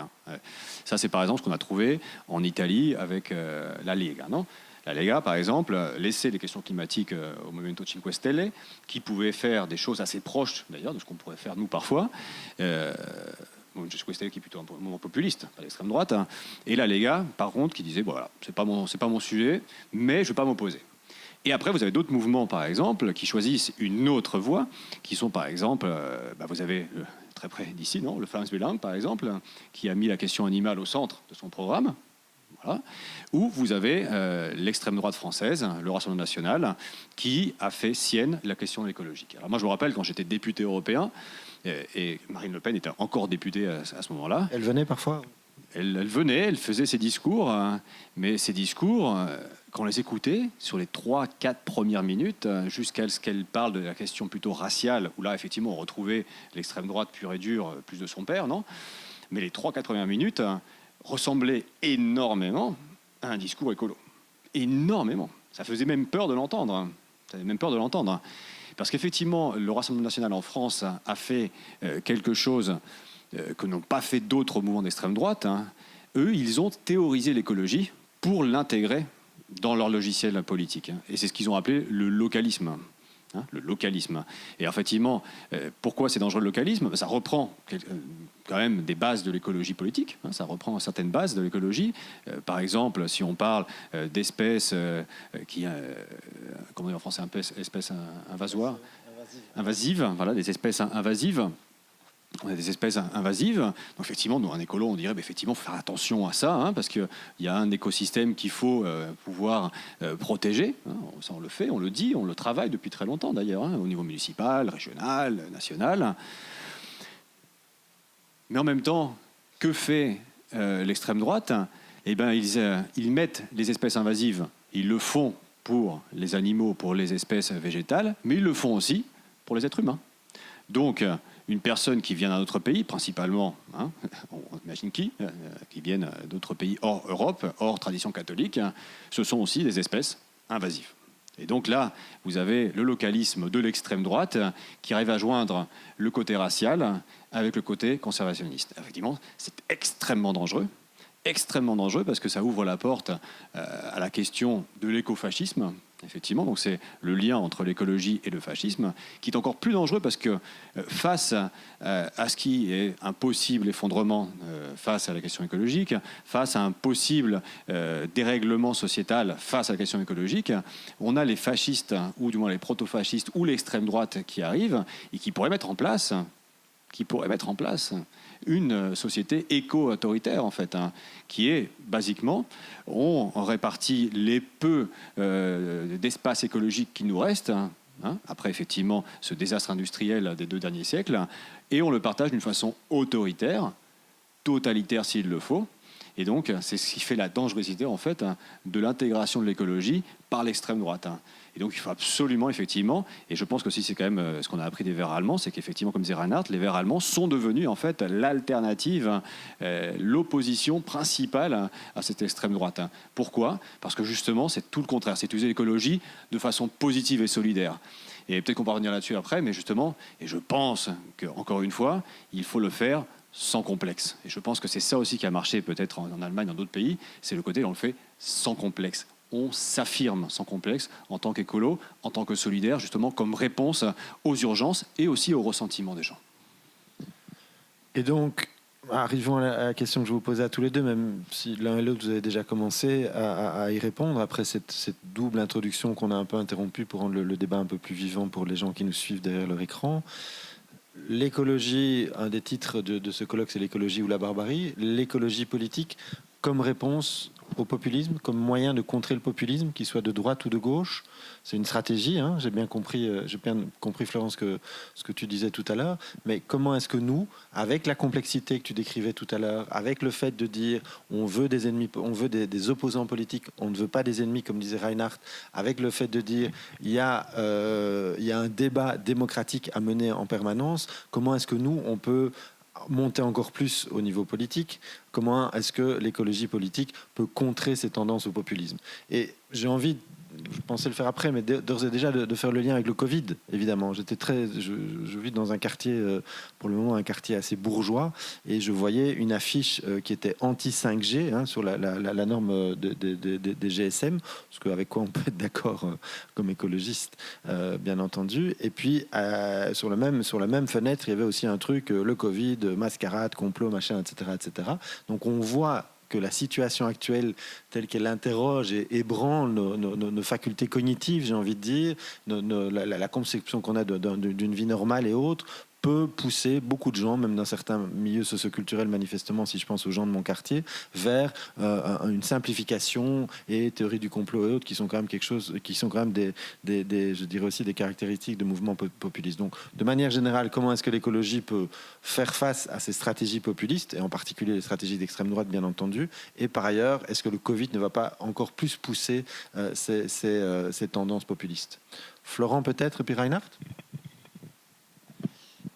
Donc encore une fois, je pense qu'il faut bien différencier notre réponse à l'extrême droite et notre réponse au populisme. Hein. On est d'accord. Je pense que je l'ai dit clairement, je vais le répéter encore une fois pour être sûr. Parce que je pense effectivement qu'avec l'extrême droite, hein, il faut être très très clair justement. Et là, notre projet d'écologie politique doit être assumé, sans complexe, solidaire. On ouvre les frontières, on l'explique, hein, mais on l'assume, c'est-à-dire qu'on oppose les modèles. On oppose des modèles clairement. Et là, je pense aussi, c'est aussi une expérience qu'on a avec l'extrême droite. Il ne faut pas attaquer l'extrême droite ad hominem, c'est-à-dire au nom, on n'attaque pas les gens, on n'attaque pas les personnes, et encore moins les gens qui votent pour eux, parce que je pense qu'une grande, et on le voit dans les sondages, une grande partie des gens qui votent pour l'extrême droite ne sont pas forcément des proto-fascistes, et certainement pas d'ailleurs la majorité. C'est plutôt, et d'ailleurs on l'a bien vu en France, hein, c'est une grosse partie de l'électorat communiste qui a basculé du côté du Rassemblement national. Et donc c'est plutôt des gens aussi qui ont besoin qu'on leur parle en fait, hein, qu'on leur parle et qu'on comprenne, du moins qu'on écoute leurs frustrations, qu'on écoute leurs ressentiments. Et donc je pense aussi, mais qu'il faut le faire en opposant des modèles et en étant très clair sur le modèle qu'on défend. À la différence d'autres mouvements politiques qui, en écoutant l'extrême droite, au lieu de poser leur modèle, absorbe en fait les idées de l'extrême droite. Et je pense effectivement que là, c'est vraiment un des rôles des Verts, c'est de le faire. Et je pense encore une fois que les Verts allemands le font bien, d'ailleurs. Je pense que justement, ils le font bien. C'est quelque chose qu'on peut reproduire, et pas seulement les Verts allemands, hein, mais qu'on peut reproduire. Et après, les populismes, eh ben en fait, là, je ferai encore une différence. Alors, je ne fais pas de différence avec l'extrême droite parce que nos valeurs, notre idéologie et notre vision de la société à long terme est totalement différente. C'est-à-dire que c'est vraiment antagoniste. Hein. Eh ben, le populisme, ça dépend, en fait. Hein. Ça dépend énormément. Donc, effectivement, si on parle du populisme d'extrême droite, non, parce que là, ça retombe en fait dans l'extrême droite. Hein. Mais dans certains populismes de gauche, on peut, ou de gauche, ou même écolo, parce qu'il y aura des populismes verts qui vont se créer aussi, il faut savoir parler, dialoguer avec eux et voir surtout sur le modèle si on est d'accord en fait. Et aussi la possibilité d'évolution qu'il peut y avoir des populismes. Parce que le populisme a quelque chose aussi de très puissant par rapport à l'extrême droite qui est basée sur des idéologies, des valeurs très claires. C'est que le populisme est très flexible aussi. Il évolue très très vite. Hein. Ce que je vous ai raconté, on a l'impression sur Podemos, ça s'est passé sur des dizaines d'années. Ça s'est passé sur 5 ans. Sur 5 ans. Donc imaginez ce qui se passe. Donc Podemos actuellement, c'est pour revenir un peu sur ce que disait aussi Reinhard juste avant, effectivement, Podemos en se recentrant, en excluant de plus en plus la question populiste et en se recentrant sur le peuple classe plutôt, sur la question sociale, effectivement, on va dire qu'il régénère en fait une stratégie post-communiste d'il y a 20 ou 30 ans, où la question écologique est une question marxiste de plus, hein, mais pas du tout secondaire. Pas du tout principale, plutôt secondaire, non ? Et la différence en fait avec le mouvement ou la partie populiste qui est sortie de Podemos, c'est qu'il y a vraiment, c'est intéressant, c'est pour ça que là il faut réfléchir, c'est que cette question justement de la nature, homme, femme, hein, être humain on va dire, nature, être humain, qu'a remis Reinhard effectivement, qui est essentiel, on est tout à fait d'accord, c'est pour ça qu'on est écolo, c'est parce que la question de l'industrialisation, de la rencontre nature-être humain est fondamentale pour nous, et bien justement, il y a une partie du populisme, surtout en Espagne, avec des valeurs de solidarité, qui l'a reprise. Et c'est aussi une victoire pour nous, en fait. Je pense qu'il faut bien aussi mettre ça en exergue, parce que parfois on pense qu'on reprend toujours, nous, les idées des autres, mais souvent aussi ce qui se passe, c'est qu'actuellement, beaucoup d'autres partis politiques reprennent nos idées. Et donc je pense qu'avec ce type de mouvement, qui justement aussi ont fait une critique de certains excès de la stratégie populiste, parce que c'est des gens aussi qui réfléchissent énormément sur ça, je pense qu'on peut parler et il faut parler. Il faut parler. De même que les partis verts discutent et parlent avec beaucoup de partis de gauche avec lesquels on ne partage pas beaucoup de certaines choses. Je pense que c'est la même chose. Donc il faut savoir justement revenir à une chose un peu plus nuancée et plus détailliste en fait. L'extrême droite, c'est très clair.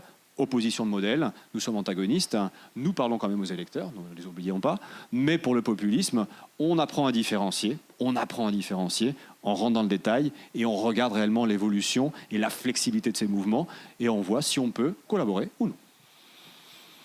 On va y revenir. Mais d'abord, Reinhard, donc pour répondre à cette question-là, comment vous avez déjà commencé à le faire un petit peu, enfin, tu as déjà commencé à le faire un petit peu en disant au niveau de Württemberg et l'approche que nous avons, etc., cette notion d'IMAT aussi, comment lutter contre l'extrême droite d'abord et puis ces tendances populistes plutôt d'extrême droite, pour faire la nuance. J'espère que Florent, du coup, s'y retrouve et ne va plus me flinguer comme il vient de le faire. Reinhard. Bien sûr.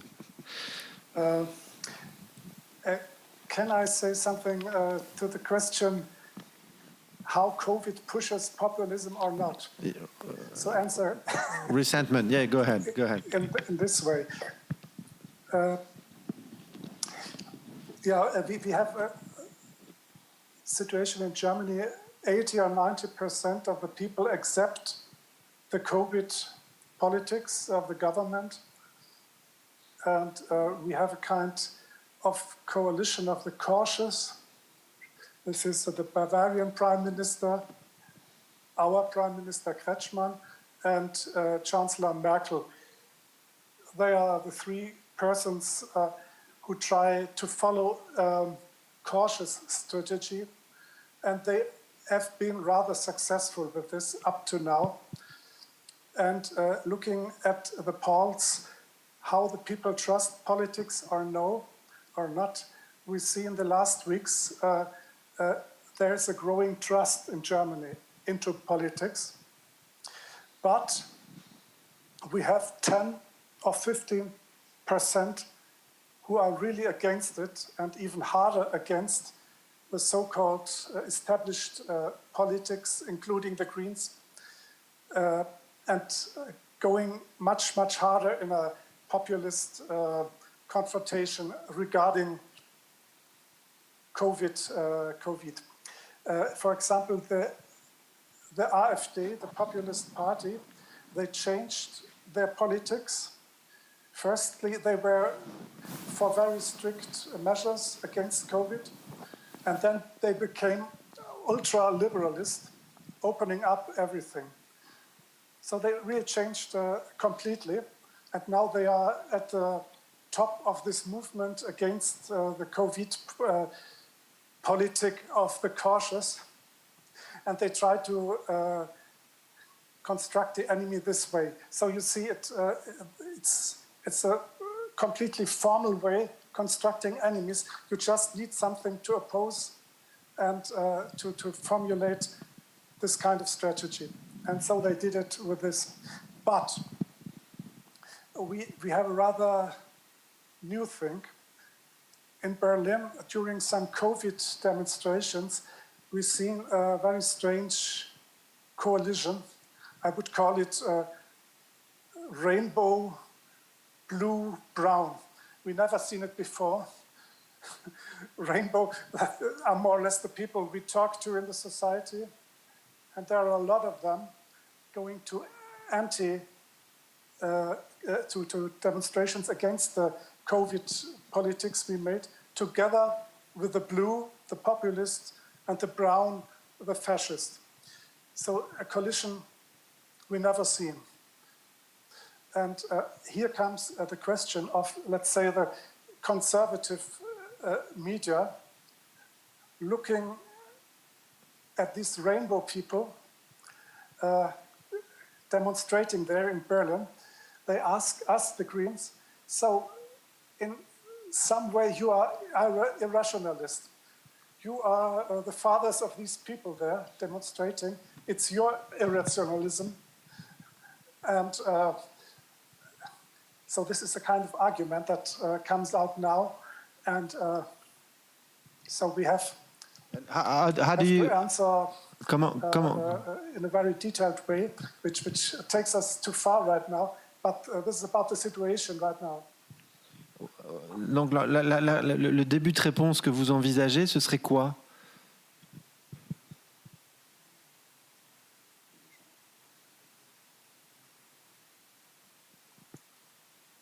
Sorry? The kind of answer you want to give, la sorte de réponse que vous envisagez par rapport à ces médias, quelle serait cette réponse? C'est une question un peu difficile, mais...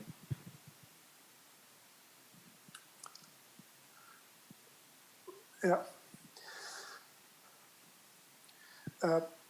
I would answer that we got a big second problem regarding rationality in our society.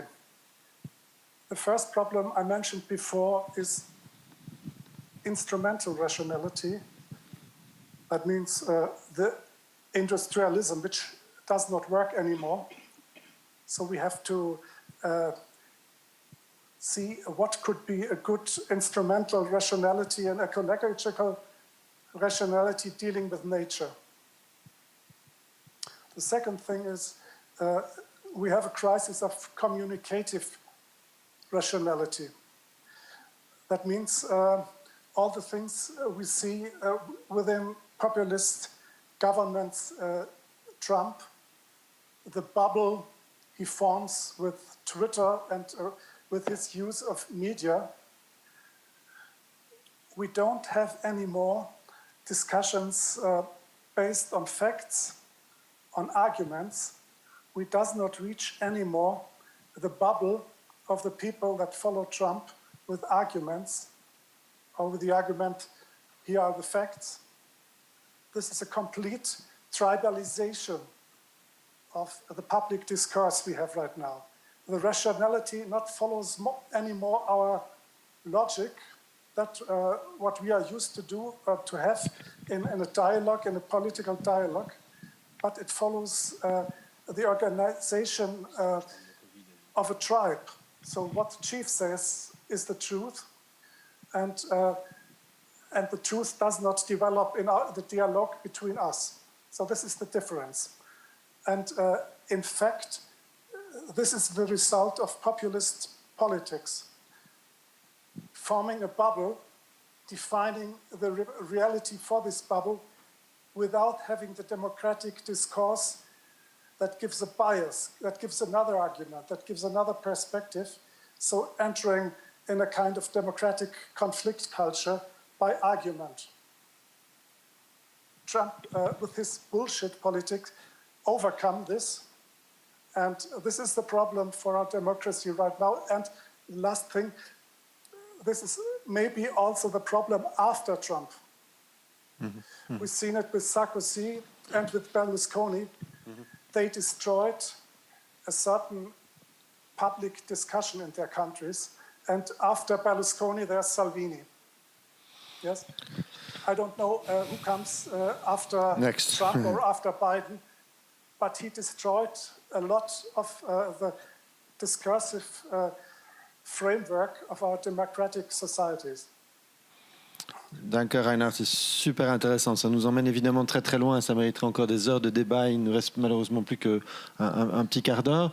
Peut-être réagir aussi sur le Covid et puis on reviendra un petit peu sur les stratégies de l'écologie, l'enjeu du récit et autres, et de l'ennemi éventuellement. Florent, Covid ? Sur le Covid, je pense qu'une des conclusions qu'on peut avoir quand même, principalement en Europe, mais pas seulement en Europe, hein, c'est que les mouvements, alors encore une fois, extrême droite ou populisme, mais l'extrême droite vers l'extrême droite n'est pas montée pendant le Covid. Elle n'est pas montée, au contraire. Et en Allemagne, elle est plutôt descendue. Elle en a plutôt descendu.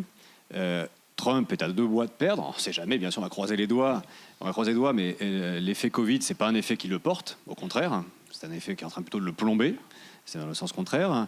On voit ce qui s'est passé en Nouvelle-Zélande, par exemple, où il y a eu un essai d'extrême droite populiste. Dans ce cas-là, vraiment, ils ont vraiment essayé de mêler les deux, en plus en calquant l'effet Trump, avec des ancien assesseurs de Trump, qui sont allés aider l'extrême droite. Ils se sont plantés. Pourquoi ? Parce que principalement, on a aussi vu que pendant cette grosse époque d'incertitude, parce que vraiment, je pense que l'incertitude, c'est peut-être le mot principal pour tous, au niveau familial, de l'entreprise, public, on ne sait pas où on va réellement, on cherche des certitudes aussi. Et donc, il y a aussi ceux qui ont réussi à apporter du calme, un peu de stabilité. Angela Merkel. Angela Merkel, je pense que c'est ça. La première ministre en Nouvelle-Zélande, c'est cela aussi. En Finlande, c'est la même chose. Et là, les populistes, ou surtout, je reviens plutôt à l'extrême droite, n'a pas réussi. Cette semaine encore, on avait une motion de censure qui a été proposée par l'extrême droite contre le gouvernement espagnol en Espagne. Et là, ils ont vraiment lié le populisme et l'extrême droite. Ils ont vraiment lié les deux choses en mettant vraiment, là, on avait des ennemis partout. C'était une panoplie d'ennemis.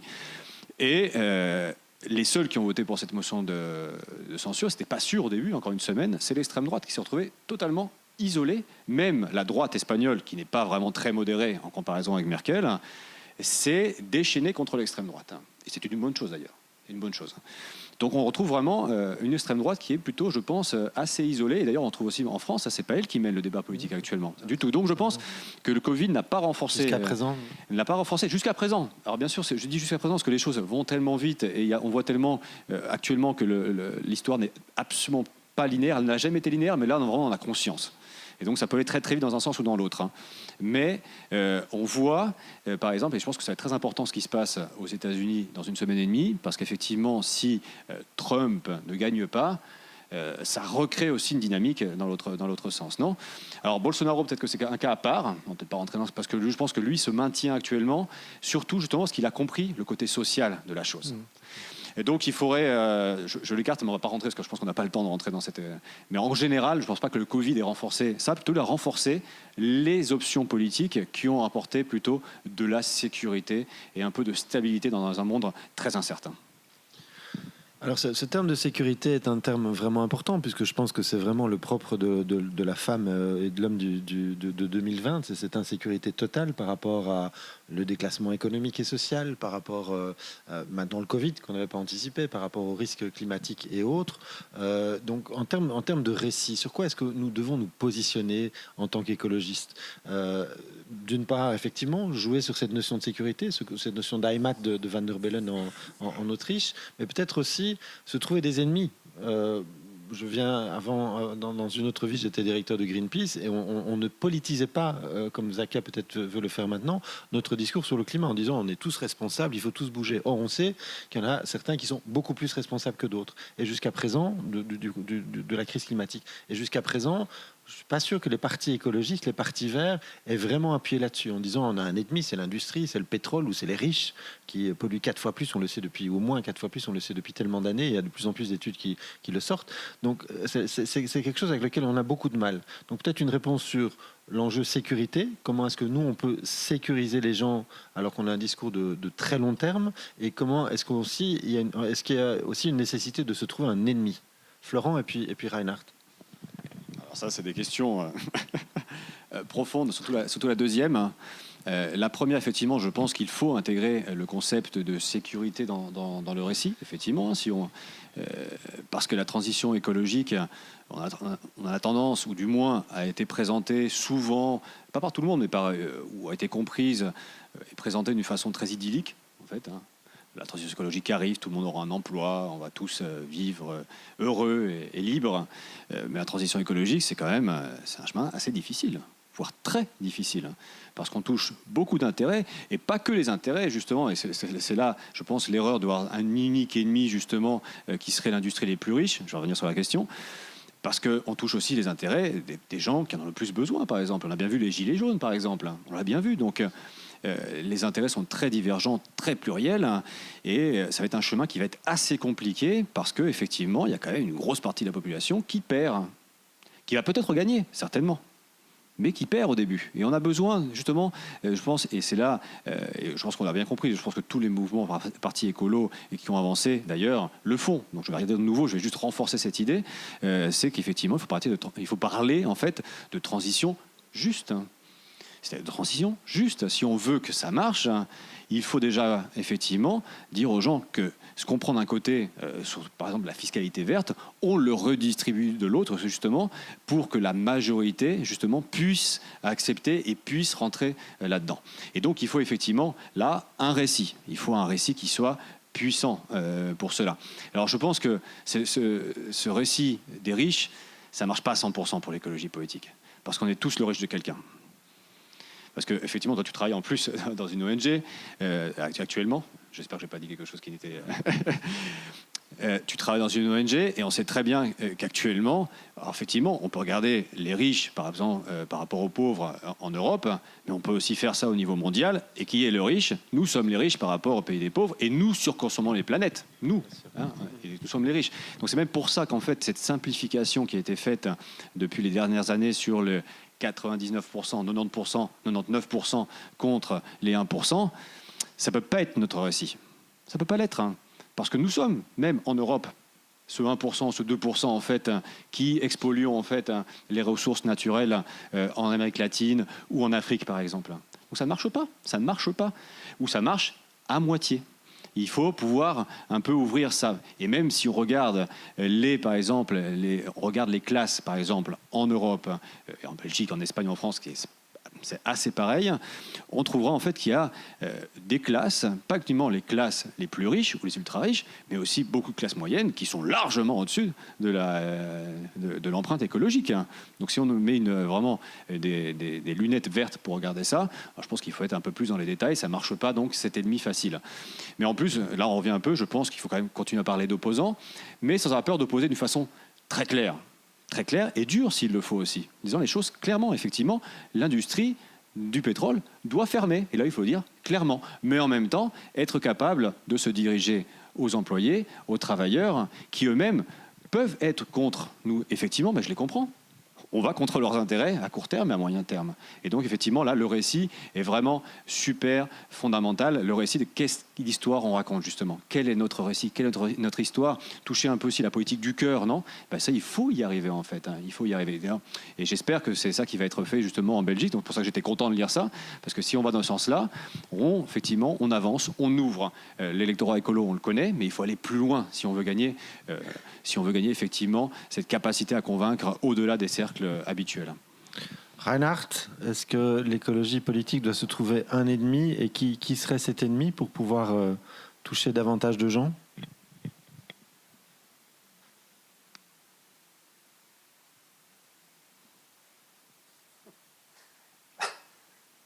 Yeah, we have a certain advantage, I think. We deal at first hand with nature. And this is the common ground.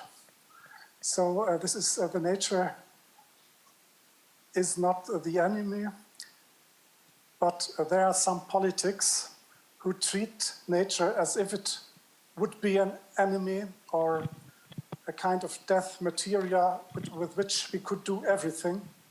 So the second step, of course, we have conflicts with opponents, with old industrialism and those who put forward these old politics, of course. But the general framework, dealing with the common ground, dealing with nature, is a new discourse, it's a new paradigm that changes the vision of conflicts also. They do not disappear, but they have another appearance, I think, within green ecological politics. And we should look how we could deal with this, and we do it very intensely, putting people from all classes, from all parts of the society, focusing this problem. Does not import the ideas whether they are Christians or socialists or whatever. Focusing this problem brings people together. So, and we should formulate conflicts that we have in another way. A second thing which Florent mentioned, should we think or reflect on security as Greens, or should we reflect more on security issues? Coming out of the anti-atomic power movement, this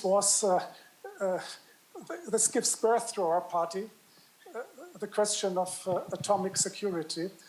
So we did it for 40 years now, but obviously going deeper into the society, having more responsibility, taking a third of the votes.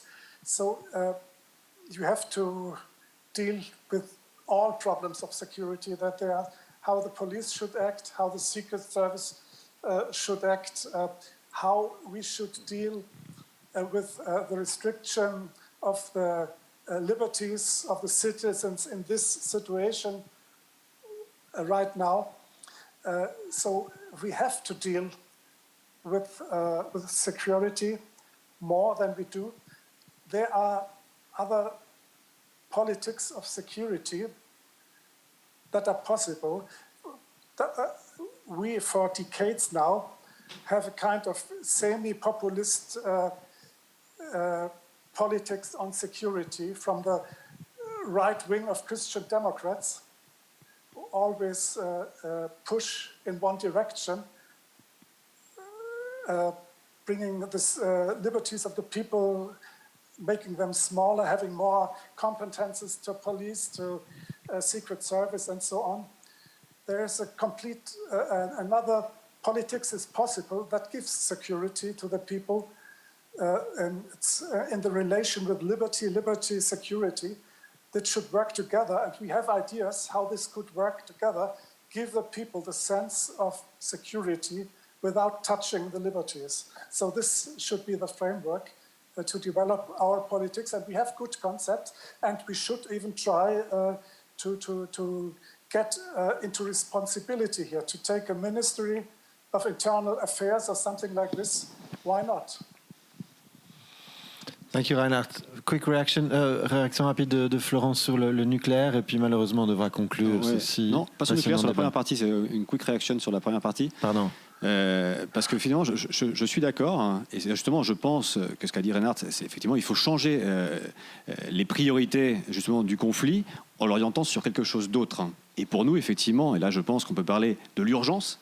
L'urgence climatique peut se transformer justement dans cet intérêt d'action collective. Et d'ailleurs, là, on reviendrait en disant ça à une stratégie aussi qui est populiste, parce qu'on cherche justement une action collective qui permet de créer un corps politique et démocratique. Sans ennemis. Sans ennemis, mais justement sur une urgence. Mais pour que ça marche, cette urgence climatique, et là je pense qu'effectivement c'est ce qu'on fait, hein, tous les Verts en général, de plus en plus, justement, en disant qu'il faut un effort pratiquement de guerre en fait face à l'urgence climatique, parce qu'aujourd'hui là on a peur avec le Covid, hein, mais c'est juste une piqûre de rappel. Hein, là c'est un entraînement, on va dire, par rapport à ce qui peut arriver après avec le changement climatique, la perte de biodiversité d'ailleurs, il ne faut pas oublier, qui est aussi grave que le changement climatique.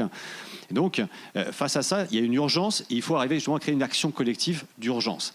Et aussi pour que ça marche, et là je pense que c'est l'importance du récit, c'est que l'urgence climatique doit être aussi une urgence sociale en fait, justement pour que les gens le voient. Et là, dans le récit, qu'est-ce qui est important? C'est de couper en fait, ou du moins d'enlever cette distance émotionnelle qui existe entre le changement climatique et la personne qui reçoit le message. Et je vous donne un exemple. On a beaucoup communiqué, et ça a changé depuis, hein, on a beaucoup communiqué dans les années 90, 2000 principalement, justement, sur l'effet du changement climatique sur la banquise.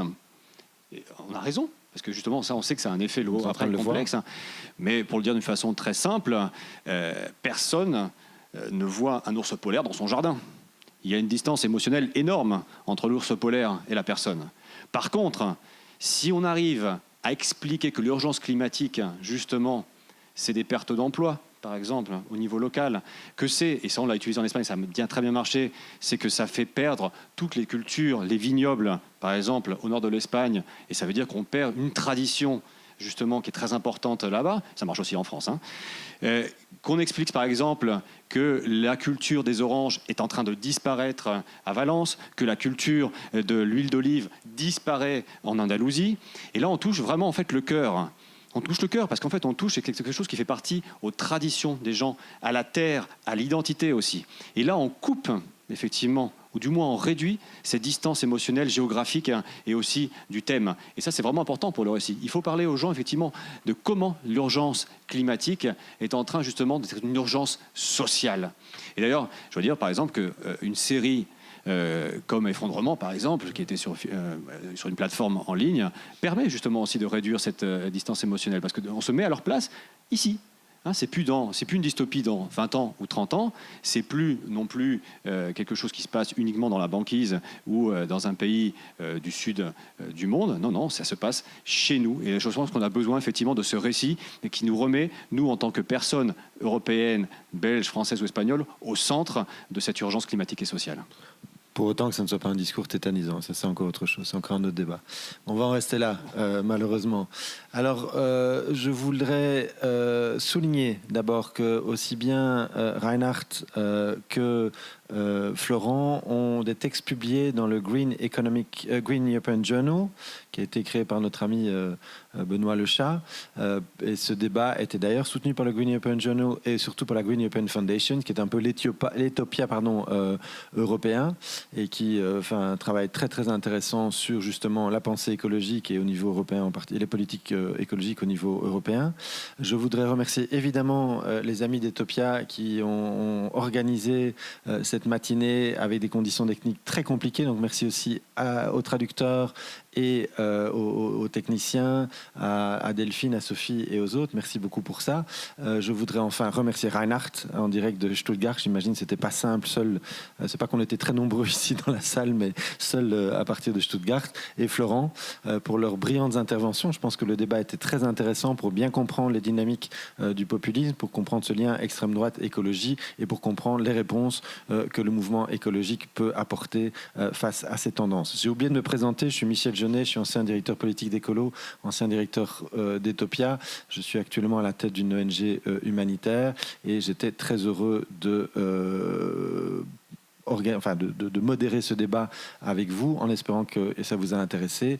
Et comme dirait Sophie Wilmez, prenez soin de vous et prenez soin des autres. À très bientôt.